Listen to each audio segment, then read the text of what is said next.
Roxy, and today we're gonna talk about hair again. This is the second episode of this hair care series of videos.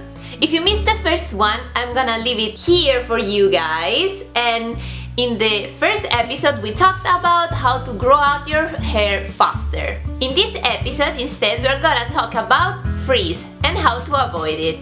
There are three main causes of frizzy hair. Number one, your hair is too dry.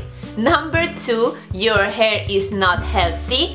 Number three, overexposure to heated styling tools like the flat iron, curling iron, and stuff like that.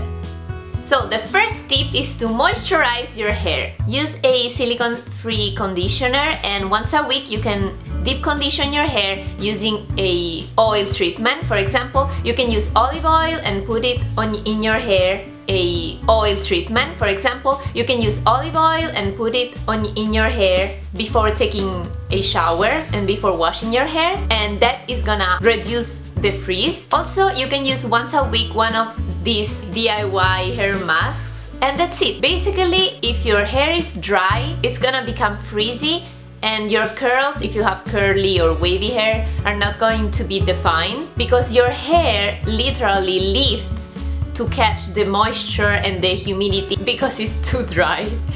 Also, keep in mind that curly and wavy hair tends to be more dry because of the pattern of the hair. The natural oils that your scalp produces reach easier the end of your hair if your hair is straight. But if it's curly, the oils tend to stay in this area and not reach the ends of your hair. This is why if you have curly hair or wavy hair, you have to put more effort in moisturizing your hair. Tip number two is to keep your hair healthy.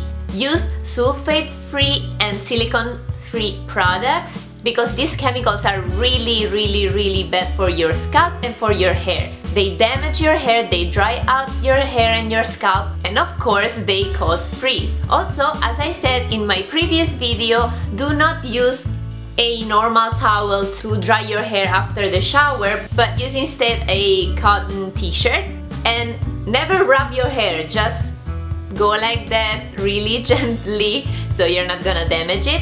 Pick the right brush for your hair type. If you're curly or wavy, I would suggest a wide tooth comb, and brush your hair just when it's wet and after the conditioner. Never brush your hair when it's dry. Another option is to use a detangler or tangle teaser because this brush is more gentle and doesn't damage your hair as much, and it's really good in detangling. I have long, thick, curly hair, and this is great. Works great for me. Also, do not wash your hair every day. That's really bad for your hair, even if you have oily hair. Actually, if you have oily hair, you shouldn't wash your hair every day because your scalp is creating those natural oils because your scalp needs them. And if you remove it too often, what happens is that your scalp is gonna create more and more oils. So at the end, you're gonna have even more oily hair. So try to not wash your hair every day, and I know at the beginning it's gonna be tough, but you're gonna see a difference. And the second day you can put up your hair in a ponytail or wear a hat or a headband or something, but try to not wash your hair every day. And lastly, to keep your hair healthy, eat healthy. Your hair is made of protein, so of course you cannot remove this from your diet, but also you need vitamins to keep your hair shiny and healthy. So eat vegetables, fruits, and if you need supplements, it's okay. Just ask your doctor what's best for you. And tip number three is to avoid heated tools. So avoid the flat iron, the curling iron, and try other methods to style your hair. For example, I always use my foam curlers. This is the video tutorial, and I'm gonna leave you down below all the information. They are really cheap, and even today I always use them because they're easy to use. I have defined curls and I don't have frizz, and my hair is flat on top, and it is exactly how I want it to be. Also remember to always use a heat protector spray before using the blow dryer, and of course air drying is the best option for your hair. But if you cannot, remember to use a diffuser like this one, and if you can, set the temperature to low or cool air. Another thing that can help you avoid frizz and make your hair more defined and more flat is to co-wash. Co-washing is just washing your hair with a conditioner instead of a normal shampoo.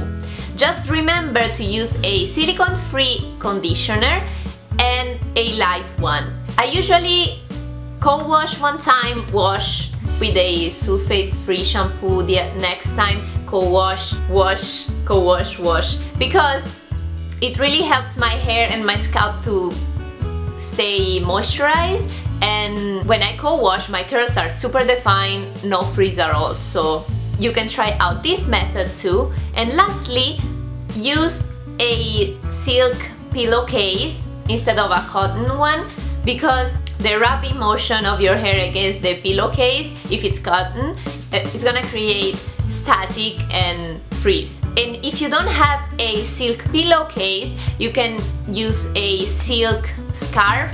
I have one but I cannot find it now.